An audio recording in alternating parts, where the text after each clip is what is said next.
Welcome everyone for this podcast of Middle East Insights. And today we have a very, very honorable guest with us, Talmiz Ahmad sir, who is a very famous and renowned, distinguished Indian diplomat.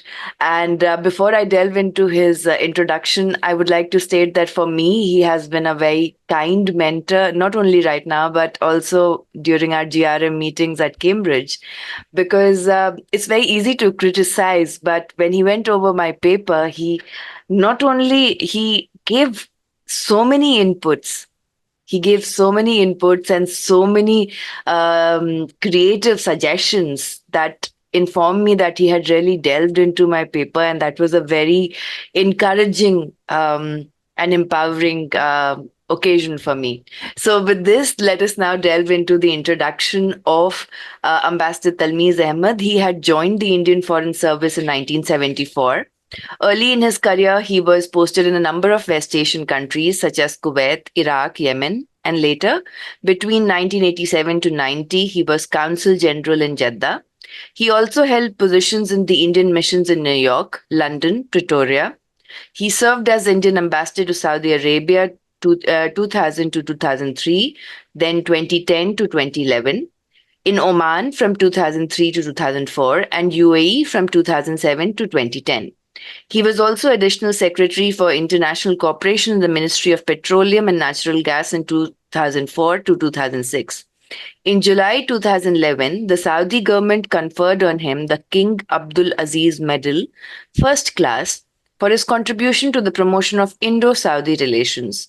Since retiring from Foreign Service, he has been working in various ways in publishing articles, analysis, and giving lectures in Political Islam, the developments in West Asia. He has published several books like Reform in the Arab World, External Influences and Regional Debates in 2005, Children of Abraham at War, The Clash of Messianic Militarisms in 2010, The Islamist Challenges in West Asia, Doctrinal and Political Competitions After the Arab Uprising, and his recent book has been about West Asia, which is specifically focusing on what is the advent of West Asia at War, The Repression, Resistance, and Great Power Games, published in 2022.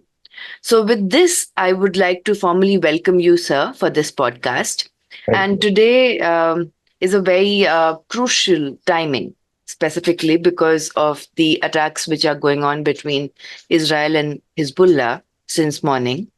And with this, I would like to ask your analysis that, according to you, what are some key events or turning points that have significantly influenced the current state of the Gaza conflict? And how do you perceive the role of media in it? The present conflict is different from the earlier Israel-Palestinian military encounters. The earlier encounters tended to be extraordinarily one-sided. The Israelis took the initiative, they inflicted a very large number of casualties, and they were able to withdraw when they thought they had gained their tactical or strategic benefits. This was a conflict that was initiated by Hamas. What is unique about this is that it showed a very high level of military capability on the part of Hamas. Yes. They were able to bypass the intelligence sensors, etc. Yep. They inflicted a lot of damage on the Israeli armed forces. I understand more than 400 soldiers were killed. Yep. They were able to take a very large number of hostages. Yep. And they were also able to, they also inflicted civilian casualties of the kind that Israel used to inflict upon the Palestinians over the last 40 years. Yep. So you could say that for the first time on 7th October, the Israelis experienced what they have been inflicting on the Palestinians for a very long time. Yeah. The other aspect of this conflict is the axis of resistance. Yeah. We have read about it, that this is an axis that has been put together by the Iranians. It includes Hamas and militia in Syria, Lebanon, Iraq, and Yemen. Each of them separately has been inflicting a lot of attacks on the Israelis, and it appears as if they are a fairly cohesive entity. Each of them till now have been separate. They have been working separately, but now they appear to be cohesive. And therefore, you can see Iran has emerged as a very significant role player. Yeah. The third aspect of this conflict is that Iran has indicated a level of strategic parity with Israel. Up to now, it was taken for granted Israel is a superior military force and it can demolish Iran overnight with the help of its state of the art weaponry provided by the Americans.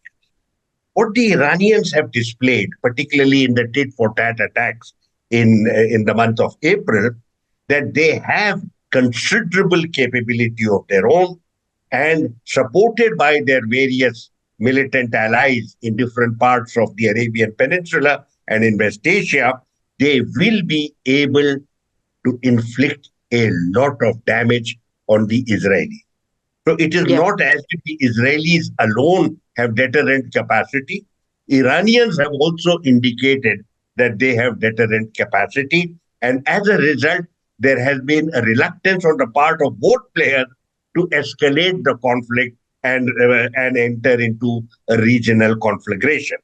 Yeah. The fourth point I would say is the extraordinary level of popular support for Yeah. the Palestinians all across the Arab, Yeah. from Morocco up to Yemen. Regardless of the positions of the rulers, popular opinion across the region has been very robustly supportive of the Palestinian cause, Palestinian aspiration. This has had its own impact on certain regimes. Some of them have built up relations with the Israelis. Those are now muted. I'm not saying that any relationship has been abrogated, but the fact remains that there is a stern, unified posture in all the Arab countries Yeah. that you cannot have normalization with the Israelis unless the two state solution shows some progress. And finally, I would say to you, Israel doesn't look very good either. Politically, you have a discredited prime minister. Even today, as I speak to you, there are thousands upon thousands of Yeah. Israelis who are demonstrating against their prime minister Yeah. because of its reluctance to prioritize the hostage taking. It is apparent across the board that Netanyahu today is only interested in his political interest. Yeah. He is not concerned about Israel. He is not concerned about hostages. He is not concerned about regional security.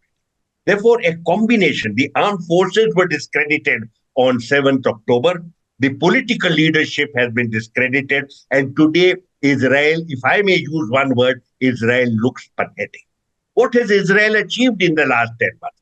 Massive mass murder of the Palestinian people. That's quite easy. You have the armed forces, you have the air force. Every day you go and kill several hundred people, more or less indicating that I can kill with impunity. Yeah. But these murderous attacks have absolutely no strategic purpose whatsoever, and it's not apparent what they are seeking. And that leads me to my final point, the international opinion.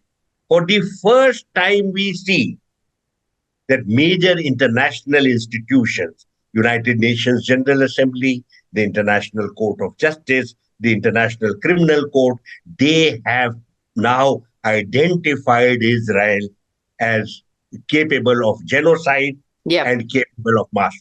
Yeah. Even in the United States, opinion is deeply divided. Earlier, you could count on total American support.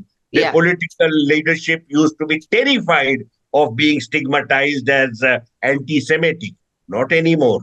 You have large sections of the American population and certain sections of the political establishment who are willing to speak up against the Israelis, and I think that is a very significant development.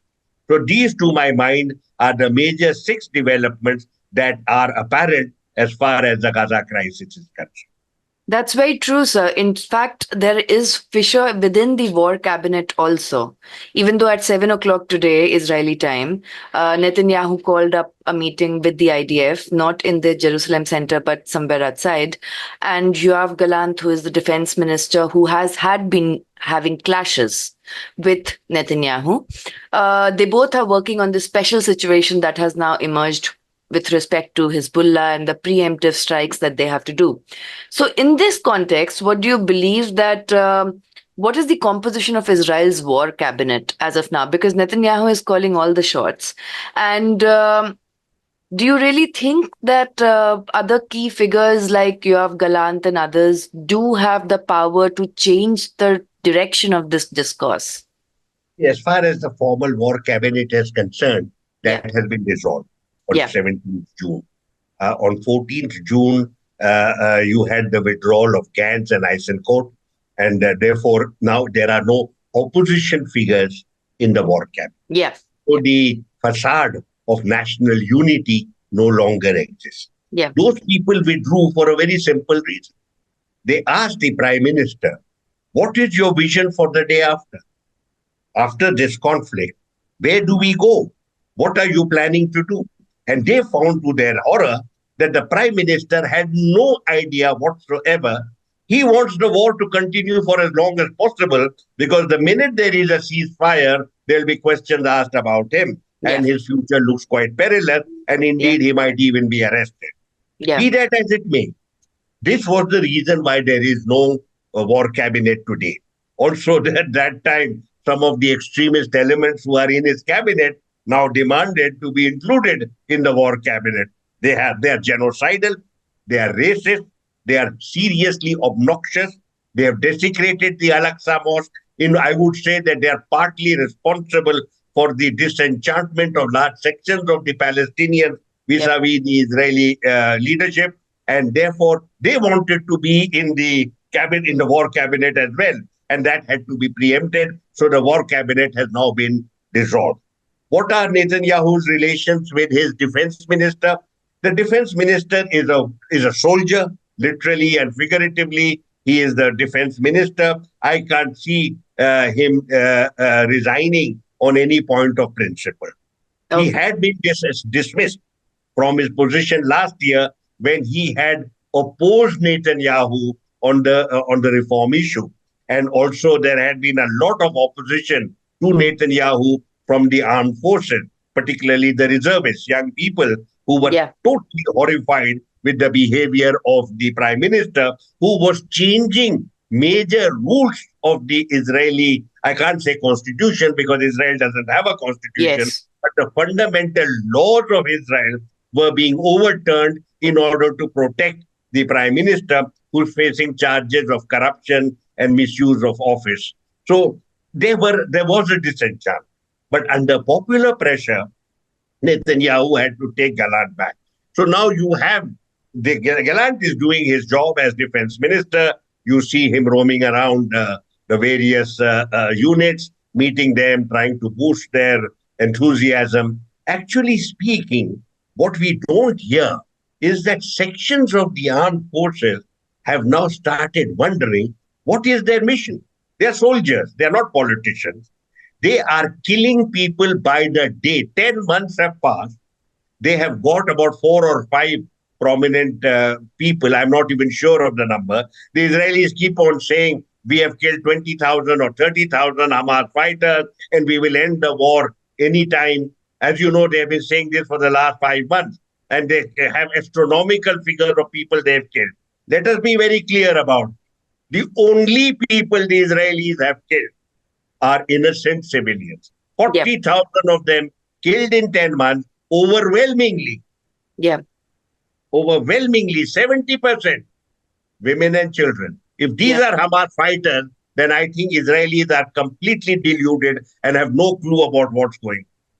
And Hamas has been the Frankenstein monster of Netanyahu himself, who himself is caught up in so many corruption affairs, like the gifts affair that he is involved in. He's involved in the Yedioth Abronot affair, where he's accused of conspiring with Arnon Moses, the publisher of Yedioth Arnot. newspaper to have more favorable coverage.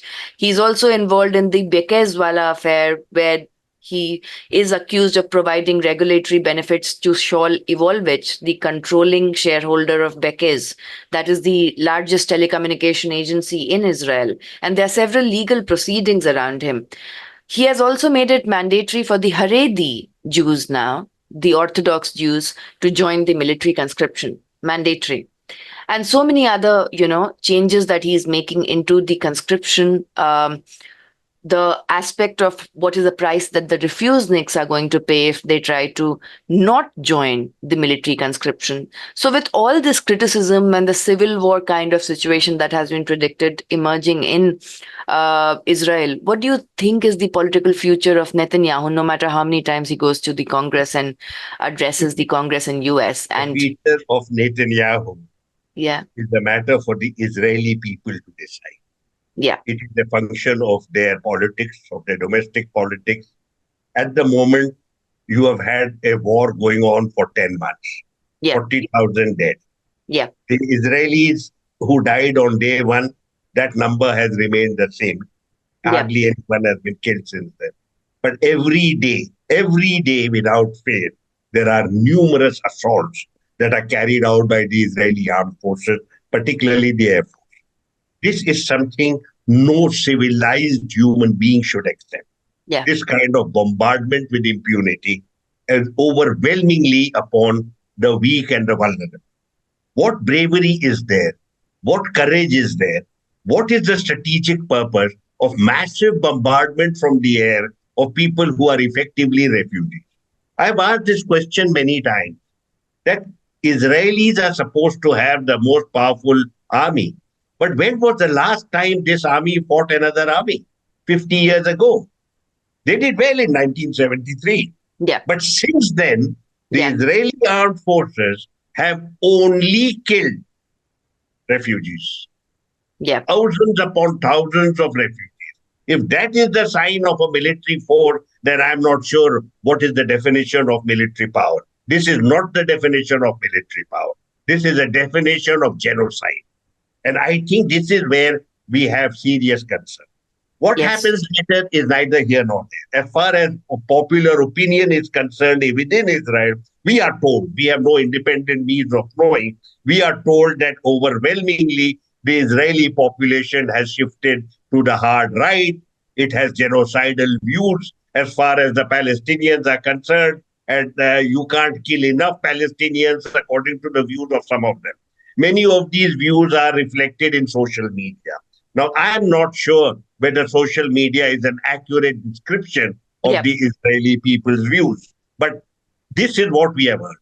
Let the conflict end, and let us then we will see how the Israeli political order responds and takes care of the institutions and takes care of the values and principles on the basis of it the idealists who set up the state of Israel had founded their state.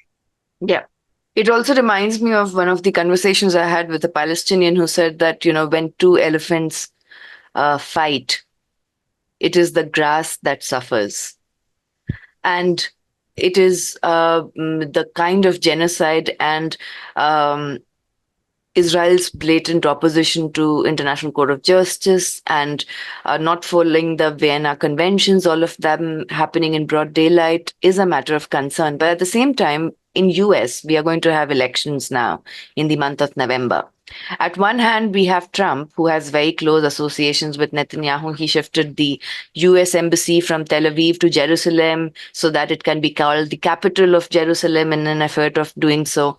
On the other hand, we have Kamala Harris, who doesn't have any kind of background in foreign policy in West Asia or Middle East, and who is playing a very subtle politics because she's trying to appease both the factions of the IPEC lobby and also the pro-Palestine protesters, especially the Gen Z that is now going to resume after September when the classes begin. So, what do you think? In any of these cases, be it Kamala Harris or Trump, does US now have power over Israel when it comes to dictating it for a two-state solution or a one-state solution or a federation or any kind of rescue effort, even rescue effort when it comes to saving the Palestinian lives. With regard to power, Yeah, there are two aspects: having power and using power. yeah, Israel certainly has, United States certainly has power, but does it have the capacity to use power, exert influence on the Israelis, force them towards a ceasefire, and accept the humanitarian assistance that is overdue, and work towards a two-state solution? I'm not sure I have seen any evidence that the Americans have within themselves this kind of capacity. yeah, The Israelis have positioned themselves very deeply in the American political order. yeah, Therefore, Israel is today a domestic issue. yeah, So far, we have found no politician worth the name has ever had the courage to speak publicly in terms that would be critical of Israeli action. yeah, Some of that has changed in recent years, and now there is a little more criticism than there used to be earlier. But now, the question that you put to me is more complex. What will there be a change in US policy depending on who is in the White House? I want to clarify one point. Regardless of the propaganda we have heard that the US president is the most powerful individual in the world, yeah, let us be very clear and objective. The US president sits in the White House on the basis of a consensus among powerful, influential role players yeah, in the US political order. yeah, I personally feel that the most powerful entity in the United States that enjoys large support across the spectrum of the political establishment is the arms industry. yeah, The arms industry continuously benefits from conflict. yeah, It rejects the prospect of peace and stability. You have seen this in the case of Ukraine, and yeah, you are now seeing this in the case of Gaza, and you are looking at it, the deliberate and self-conscious American confrontations with China. yeah, So I see the hand of the arms lobby very powerful. The arms lobby enjoys a degree of influence in both camps, both the Republican and the Democrat. Now, the second point I want to make to you is Donald Trump. I have seen him as an anarchic and chaotic personality, but I now feel one or two things about him. Number one, I don't believe Trump in the White House once again is going to be a replica of what he was 4 years ago. yeah, He has now got much more experience of politics in the White House. He didn't have that earlier. He yeah, used to posture a lot. He used to have a lot of rhetoric, and there was an impression of chaos. yeah, But the last 4 years have enabled him to consolidate his support base, think through a certain agenda. Now, yeah, what is the crucial defining factor as far as Trump is concerned? He is not interested in conflict. He is interested in Fortress America. He wants America to be strong, but he doesn't want America to be involved with war. yeah, Now, this will have, if that is indeed the case, and this is actually manifested if and when he's in the White House, you could see very major changes, both with regard to the Ukraine conflict and the Gaza conflict. I also don't believe that he is likely to have the same bonhomie and camaraderie with Netanyahu as he had earlier. In those days, Netanyahu was a very powerful figure. Today, he's a discredited figure, yeah, discredited in his own country. I don't think Trump, who likes winners, is going to go with a loser. So I think I would like to suggest to you, of course, we are embarking into an arena of uncertainty.